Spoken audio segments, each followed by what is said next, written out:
Bonjour et bienvenue dans cette nouvelle journée du calendrier de l'Avent de l'ECI.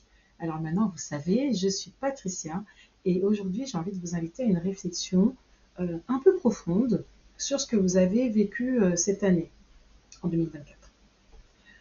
On a tous des moments dans la vie où on se dit j'aurais bien aimé faire autrement, j'aurais bien aimé avoir réagi autrement. Euh, si je pouvais revenir en arrière, eh ben, je changerais ci ou ça. Et moi, j'ai envie de vous demander, qu'est-ce qui se passerait si ce que nous n'avons pas changé cette année avait en réalité quelque chose à nous apprendre? Euh, la question elle est un peu difficile à appréhender, mais en fait l'idée c'est de se dire, moi j'ai cet événement qui s'est passé en 2024 et je me dis, bah, tiens, si aujourd'hui on me donne une baguette magique et qu'on me dit, ben tiens, tu peux changer tel événement, je me dis, ah ben oui, je changerai telle difficulté que j'ai eue, ou je changerai telle réaction que j'ai eue ou que je n'ai pas eue. Euh, Telle décision que j'ai prise ou que je n'ai pas prise, je le changerai. Et parce que c'est une opportunité manquée, parce que je me suis sentie bloquée. Ok. Donc déjà, essayez de vous projeter dans ce truc-là. Si je vous dis comme ça, quel événement, occasion, fait, tu changerais si tu en avais la possibilité? Donc quel événement de 2024? Une fois que vous l'avez, je vais vous poser trois questions. Trois questions de réflexion sur cet événement que vous aimeriez effacer, modifier, que vous auriez aimé changer. Finalement, en vivant la situation telle que vous l'avez vécue, je dis vous, je dis tu, vous voyez, hein, je bascule. Hein, on est des proches maintenant. Donc en vivant la situation telle que tu l'as vécue. Alors je vais te tutoyer et je te demande de me tutoyer aussi. Donc en vivant la situation telle que tu l'as vécue, finalement, qu'est-ce que tu as appris sur toi, sur les autres, sur la vie, sur ton environnement? Donc je peux essayer encore une fois, je me dis tiens, en faisant de vous donner un exemple de mon parcours. Donc si on me demande tiens, qu'est-ce que tu aurais aimé changer en 2024? Ah, j'ai pris du poids en 2024, en vrai. Donc oui, j'aurais aimé changer ça.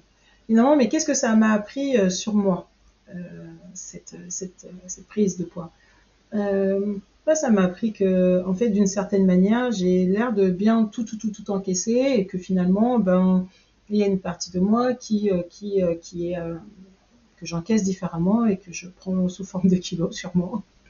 Je fais ça très naturellement et spontanément, mais ça m'apprend ça sur moi. Peut-être euh, cette façon que j'ai eu aussi de gérer le stress, les enjeux de l'année. Donc ça, c'est la première question. Je vous invite à faire de même. Qu'est-ce que cette situation que vous n'avez pas changée, qui s'est produite, euh, vous apprend, t'apprend sur toi et sur les autres? Alors, si aujourd'hui, on changeait cette chose, imaginons, voilà, je dis, ok, allez, boum, tu peux y retourner, change ce que tu veux, et comme ça n'existe pas. Ben, qu'est-ce que vous allez perdre comme apprentissage? Quel est l'apprentissage de l'expérience que tu viens de partager, que tu perdrais totalement? Et ben là, si je le fais en live, l'apprentissage que je perdrais si je ne le prenais pas, c'est que c'est ok en fait, et que j'ai pas besoin d'être en pression sur tout et d'être parfaite sur tout, et puis qu'il y a un temps pour tout et que je peux pas être partout. C'est cette forme d'acceptation. Ouais, parce que je me dis comme ça spontanément en le faisant là avec toi en fait.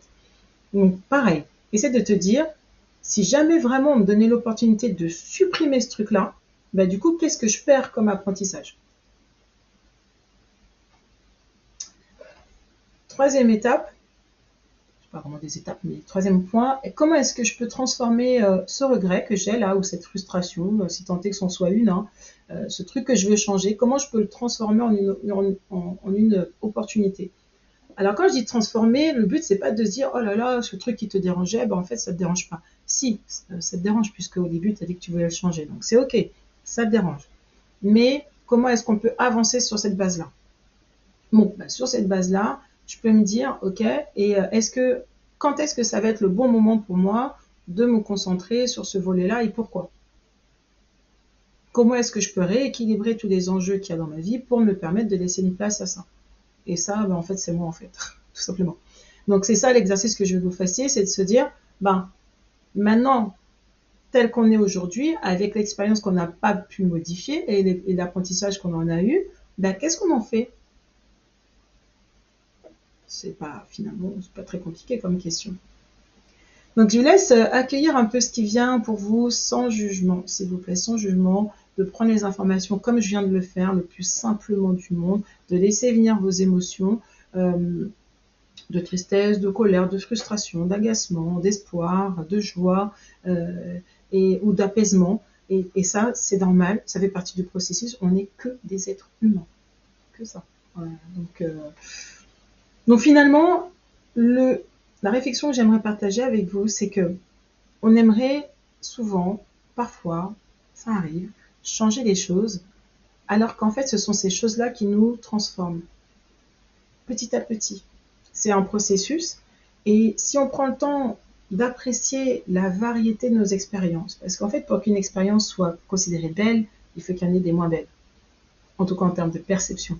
Et si on prend le temps d'apprécier cette variété d'expériences, même si on n'a pas eu le contrôle sur ces expériences, que ça ne s'est pas passé comme on le voulait, bah, finalement, on pourrait aller un peu plus loin dans notre aventure de vie, dans notre aventure personnelle. Et je trouve que c'est une très, très, très bonne base d'échange.